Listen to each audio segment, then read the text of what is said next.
I want to first thank everybody for being here today.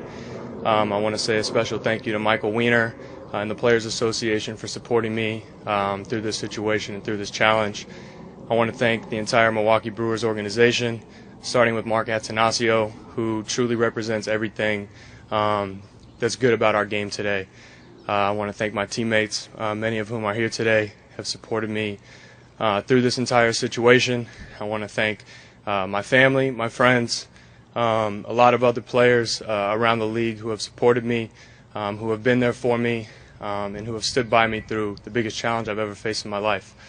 I also want to thank athletes in other sports who have stepped up, shown their support, and been there for me.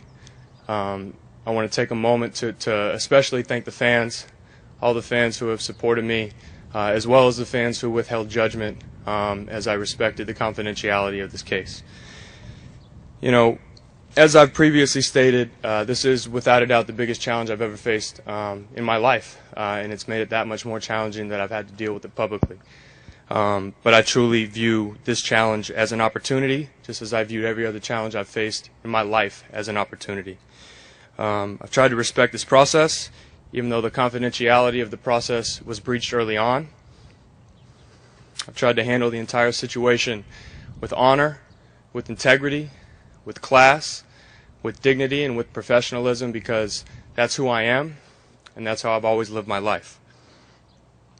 If I had done this intentionally or unintentionally, I'd be the first one to step up and say, I did it. By no means am I perfect, but if I've ever made any mistakes in my life, I've taken responsibility for my actions. I truly believe in my heart, and I would bet my life that this substance never entered my body at any point.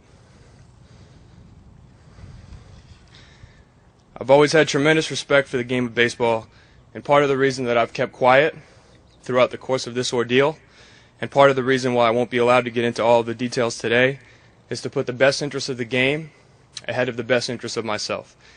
And that hasn't been easy. There were a lot of times when I wanted to come out and tell the entire story, attack everybody, as I've been attacked, as my name's been dragged through the mud, as everything I've ever worked for in my entire life has been called into question. There were a lot of times I wanted to come out, tell the entire story, but at the end of the day I recognized what's actually best for the game of baseball, and I put that ahead of what was actually best for myself. I could have never, ever envisioned being in this position today, discussing this subject with you guys, but I truly believe that everything in life happens for a reason. I learned a long time ago to stop questioning life.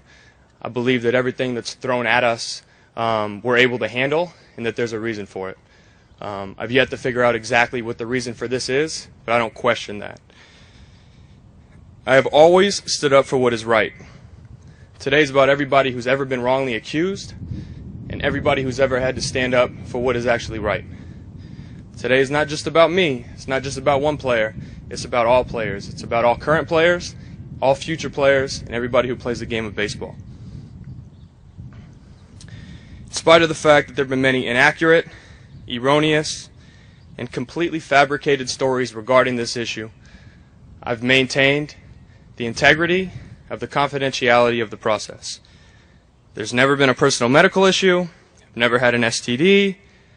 Many of the stories that were erroneously reported by the initial network continue to live on, and it's sad and disappointing that this has become a PR battle and people continue to leak information that's inaccurate.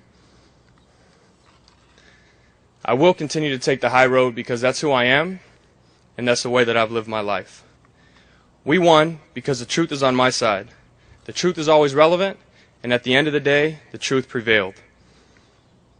I'm a victim of a process that completely broke down and failed in the way that it was applied to me in this case.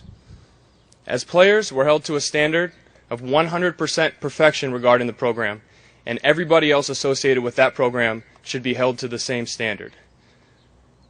We're a part of a process where you're 100% guilty until proven innocent. It's opposite of the American judicial system. This is not an innocent until proven guilty situation. So if we're held to that standard, it's only fair that everybody else is held to that exact same standard. With what's at stake, this is my livelihood, this is my integrity, this is my character, This is everything I've ever worked for in my life being called into question. We need to make sure that we get it right.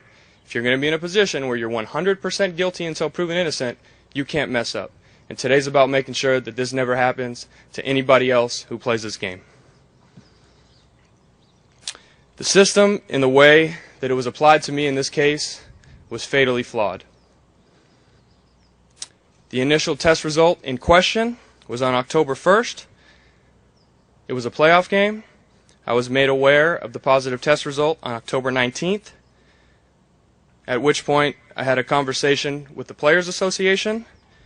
I expressed to them that I have not done anything that could have possibly led to this test result. I told them that I promise you on everything that's ever meant anything to me in my life, the morals, the values, the virtues by which I've lived for my 28 years on this planet, I did not do this. I told them that I would be an open book. I opened up my life to them. I told them I'd be more than happy and willing to take any and every test to prove that I did not do this. You know, the entire